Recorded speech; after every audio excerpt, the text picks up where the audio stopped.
Ang discovery mo, kaya wala ka ng bumarili. Di namatay. So ako pinabuhi. Ganahan ka mag-improve.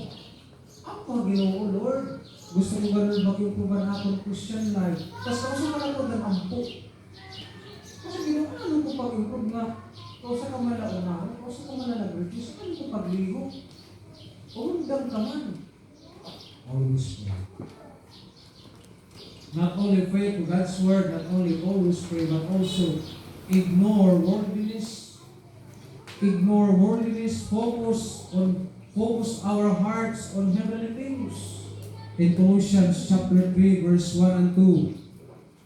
Not only pray to God's word, but also always pray and ignore worldliness. In Colossians chapter 3, verse 1 and 2, if ye be risen with Christ, seek those things which are above, where Christ sitteth on the right hand of God. In verse 2, set your affection on things above, not on things on the earth. Alam mo kasi mga kabugtuhan ko, alam mo pananahonan atong panagpa on heavenly things. Mga putang mga kabugtuhan ko nga dako, ang balor at upangan ng Ginoo.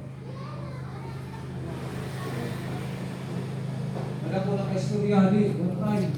Basta, alam ko kami nakatuwa ko mga buhay ng Golden Buddha.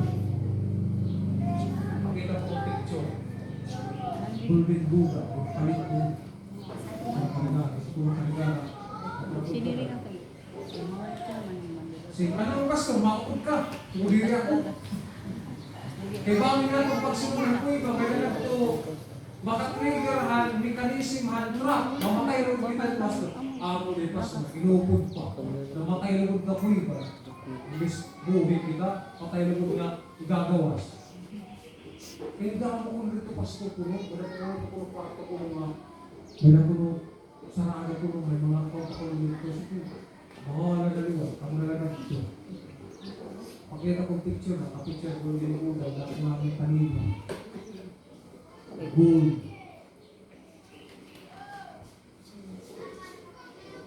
So para era, amin ng era desire, makabili nila yung mga treasure ng tago ng mga pulo. Ang kasing-kasing ada nila, pero kita, gustuhan na kita. Hindi ka nagpamain ito mga utang. Ano na ito nila? Hanapon focus sa